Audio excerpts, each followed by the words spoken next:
사랑하는 성도 여러분, 평안하셨습니까? 11월 1일 수요일입니다.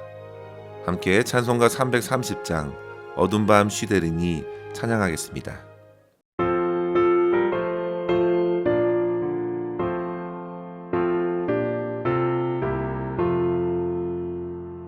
어둠 밤 쉬되리니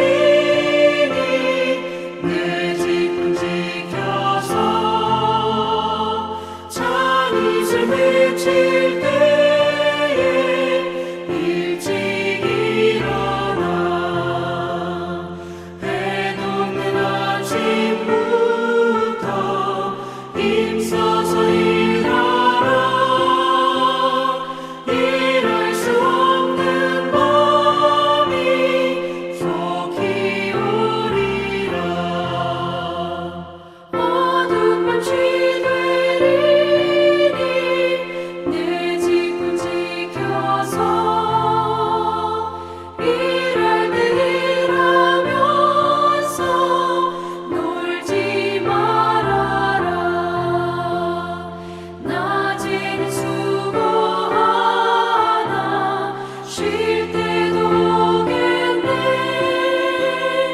일할 수 없는 밤이 속히 오리라.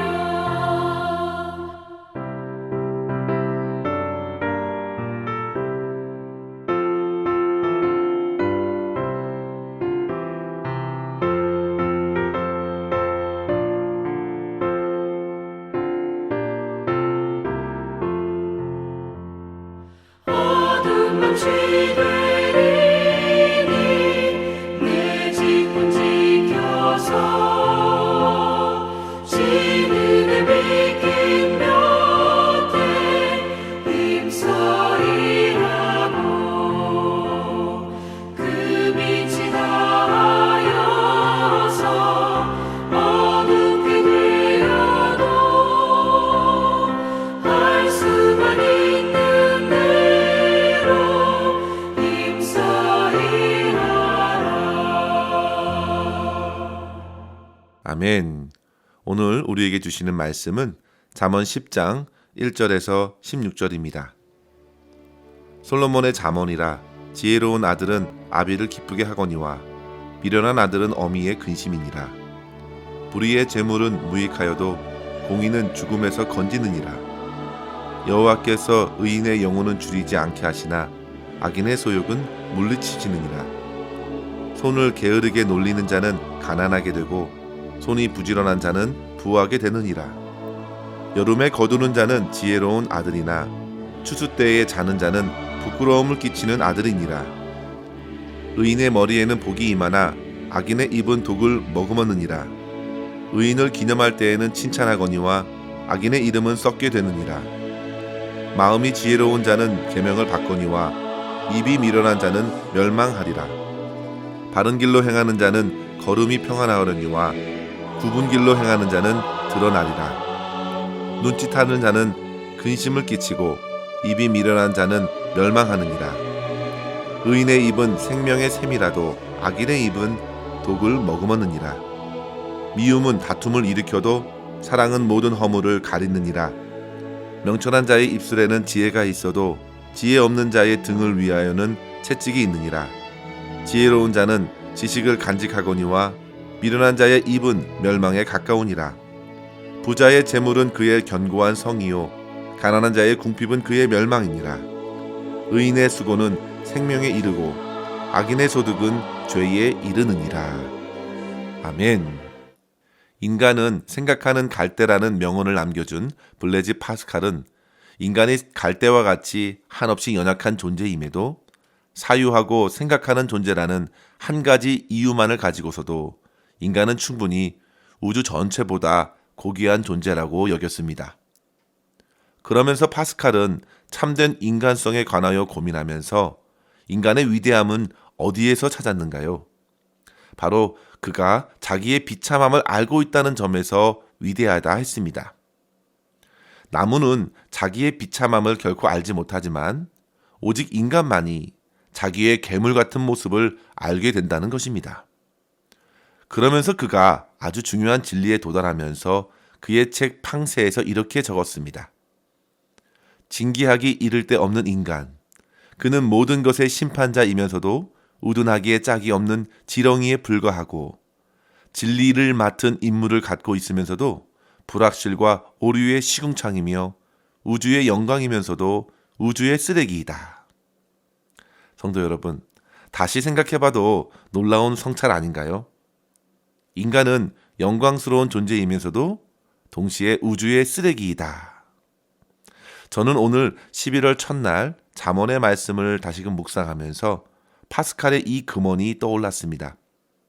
지극히 영광스러운 존재, 하나님의 형상으로 지어져서 하나님을 알아가고 하나님을 믿고 의지하는 존재였음에도 인간은 스스로 교만하여 의로우신 하나님을 등졌고 자기의 뜻대로 불순종하면서 아름다운 우주 안에서 쓰레기와 같은 비참한 상태에서 몸부림치고 있는 모습을 저는 오늘 잠언의 말씀에서 보게 됩니다. 오늘 말씀부터 우리는 계속해서 잠언을 통하여 의인의 모습과 악인의 모습을 대비적으로 비춰보게 됩니다. 잠언 10장 1절에 보시면 솔로몬의 잠언이라고 시작합니다. 이런 시작은 이미 잠언 1장 1절에서도 있었습니다. 다윗의 아들 이스라엘 왕 솔로몬의 잠언이라. 그러면서 잠언의 저자는 1장부터 9장까지 훈계적인 언어로 지혜를 소개해 주었죠.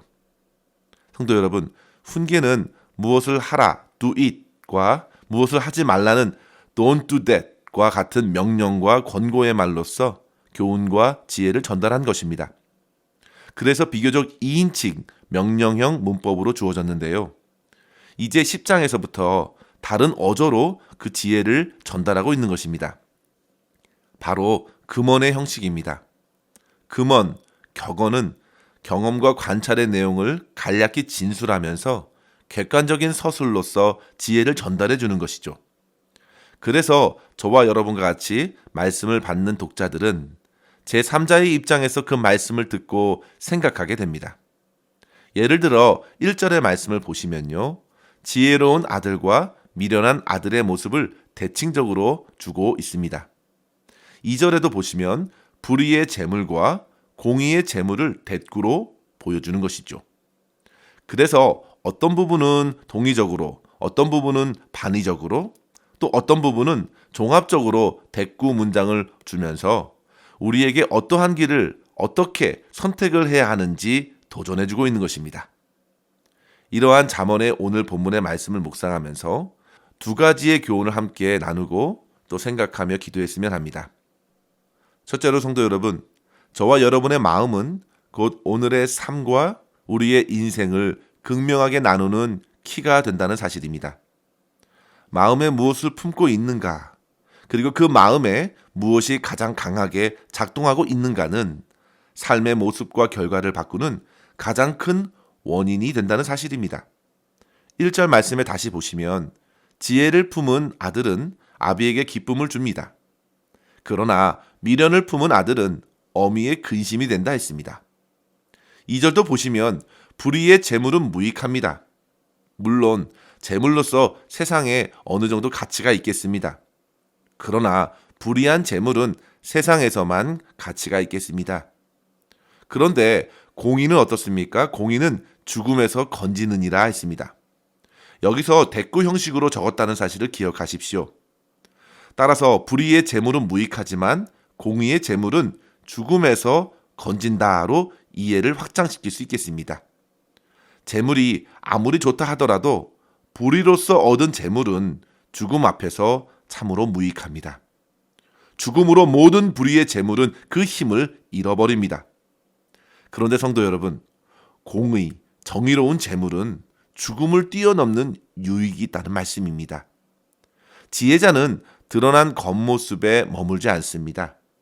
자, 겉은 똑같은 재물이죠. 그러나 그 숨겨진 불의가 있고 그 담겨진 공의가 있는 것입니다. 그래서 재물의 가치는 다르다는 말씀입니다. 이어지는 3절의 말씀을 보시면요. 지혜자는 곧바로 중심과 내면에 꿰뚫어 보시는 하나님을 소개하고 있습니다. 여호와께서 의인의 영혼은 줄이지 않게 하시지만 악인의 소욕은 물리치신다 했습니다. 성도 여러분, 저와 여러분의 영혼에 품고 있는 그것으로 삶의 모양은 이처럼 극명하게 차이가 난다는 사실을 기억하십시오.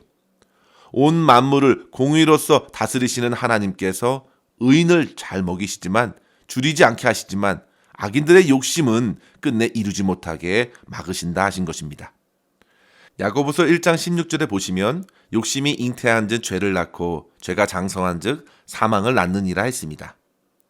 결국 악인의 소욕은 스스로 멸망과 사망으로 이어지는 것, 그것이 바로 공의의 하나님께서 정하신 순리입니다. 성도 여러분, 따라서 우리는 공의의 하나님을 의지하고 더욱 내 마음과 내 생각과 내 뜻이 하나님의 정의에 붙들릴 수 있게 해주시기를 간구해야겠습니다. 하나님의 정의는 세상에 고통받은 자, 소외받고 약한 자들을 돌보는 것이라 했습니다. 하나님의 정의는 곧 사랑을 실천하는 것입니다. 그러한 의를 품은 자로 오늘을 살아갈 수 있도록 우리의 심령을 하나님께 온전히 맡기는 하루를 시작하시는 저와 여러분 되기를 간절히 축원합니다. 6절 말씀에 보시면요, 의인의 머리에는 복이 임한다 했습니다. 의인의 생각과 계획부터 시작부터 복이라고 하는 것입니다. 그런데 악인의 입은 어떻습니까? 독을 머금어 자신뿐만 아니라 다른 사람들을 해치게 됩니다. 7절에 보시면 의인의 이름은 기념될 칭찬이지만 악인의 이름은 부패하고 썩은 것이라 했습니다. 11절에 보시면요, 의인의 입은 생명을 주는 샘이 된다고 했습니다. 그런데 악인의 입은 독을 머금었다 했습니다. 극명하게 다르죠. 12절도 보시면요, 마음에 미움을 품으면 다툼을 일으키고 끊이지 않습니다. 그러나 사랑을 품으면 모든 허물을 가린다 했습니다. 사랑은 다툼을 가라앉히고 죄를 그치게 합니다. 모두 진리의 말씀입니다. 사랑하는 성도 여러분, 결론의 말씀입니다. 16절에 보시면 의인의 수고는 생명에 이릅니다. 그러나 악인의 소득은 죄에 이른다 했습니다. 결국 사망을 견디지 못하는 것입니다. 성도 여러분, 결국 마음에 품은 그것이 얼마나 극명하게 차이가 나는지 생각하십시오. 의인에게는 소득으로 표현하지 않았습니다. 의로운 자는 자기를 희생하여 다른 사람들을 살리기 때문입니다. 그러나 악인은 오로지 자기의 것을 얻고자 애를 씁니다. 많이 벌어서 죄 짓는데 혈안이 되어버렸고 결국 죄의 삭은 사망이라는 말씀대로 하나님의 심판을 견디지 못한다는 말씀입니다. 사랑하는 성도 여러분, 이 말씀을 통해서 오늘 하루의 시간, 우리의 일생의 시간을 어떻게 보낼지 우리는 정할 수 있겠습니다. 의로우신 하나님께 내 마음과 내 생각을 의탁하십시오. 주님의 공의와 주님의 사랑을 내 안에 채워주시고 삶의 열매가 생명이며 주변의 사람들에게 기쁨을 나눠주고 다툼을 그치고 풍성한 은혜를 나누는 삶으로 살아감으로 하나님 앞에서 복된 자의 삶을 오늘도 넉넉히 살아낼 수 있기를 주의 이름으로 간절히 축원합니다. 둘째로 성도 여러분, 부지런히 맡겨진 일을 행함으로 풍성한 결실을 나누시기를 바랍니다. 4절 말씀에 보시면 손을 게으르게 놀리는 자는 가난하게 되고 손이 부지런한 자는 부하게 된다 했습니다. 아주 자연스러운 원리입니다. 그런데 우리는 앞서 마음에 품은 의, 하나님을 향한 믿음을 품는 것이 얼마나 크게 삶을 좌우하는지 먼저 살폈습니다. 그렇다면 그것에 이어서 반드시 두 번째로 추구해야 할 가치가 바로 부지런히 행하는 것입니다. 의인들은 품은 의를 실천합니다. 악인들은 품은 악을 실천합니다. 지혜자는 그러한 삶의 성실한 실천을 지금 강조하는 것입니다. 5절에 보시면요, 여름에 거두는 자가 지혜로운 아들이라 했습니다. 그러나 추수 때에 자는 자는 부끄러운 아들이라고 했습니다. 수치스러운 아들이라는 것입니다. 성도 여러분, 하나님께서 저와 여러분을 추수할 때에 부르셨습니다. 지금은 추수할 일꾼이 참 많이 필요합니다. 일할 수 없는 날에 속히 올 것입니다. 그때에는 주님께서 정산을 하실 것입니다. 맡기신 달란트를 꺼내어 놓으라 하실 것입니다. 어떻게 주님 앞에 내놓으시겠습니까? 성경에서 가난한 자를 보호하고 돕는 것은 매우 귀한 가치로 보여주지요. 그런데 성도 여러분, 게을러서 가난한 것은 멸망입니다. 4절에 보시면 게으른 자는 가난하게 된다고 했고 15절 말씀에 보시면 가난한 자의 궁핍은 멸망이라 했습니다. 따라서 15절에 이른 대로 우리는 의인으로서 열심히 수고해야겠습니다.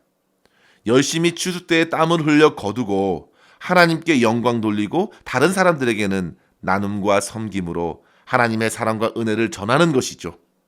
성도 여러분, 얼마나 귀한 모습입니까? 사랑하는 성도 여러분, 하나님의 일에, 공의와 사랑을 거두는 일에 더욱 부지런히 열심을 품고 참여할 수 있기를 바랍니다. 그러한 삶으로써 우리에게 생명 주신 하나님, 모든 것을 선하게 공급하시는 우리 하나님을 더욱 기쁘시게 하고 하나님께 큰 영광 올려드리는 복된 하루를 보낼 수 있기를 주의 이름으로 간절히 축원합니다. 기도하겠습니다. 하나님 아버지, 감사합니다. 오늘도 주님의 진리의 말씀, 지혜의 말씀으로 저희의 심령을 채워주심에 감사합니다. 아버지 하나님, 오늘 저희의 마음들이 주님의 마음이 되게 하여 주시옵소서. 주님의 뜻과 주의 사랑을 품고서 말하게 하여 주시고 맡겨주신 오늘의 모든 일과 속에서 충성스럽게 성실하게 그렇게 임하게 하여 주시고 모든 일에 주님께서 허락하신 열매를 풍성히 거두고 세상 가운데 하나님의 복을 나눠주고 하나님께 큰 영광 올려드리는 승리하는 삶 살아내게 하여 주시옵소서. 오늘도 우리의 모든 삶 속에서 역사하실 주님을 기대하옵고 감사드리며 우리 구주 예수님의 이름으로 간절히 기도하옵나이다. 아멘. 사랑하는 성도 여러분, 오늘도 주 안에서 승리하시기를 바랍니다. 감사합니다.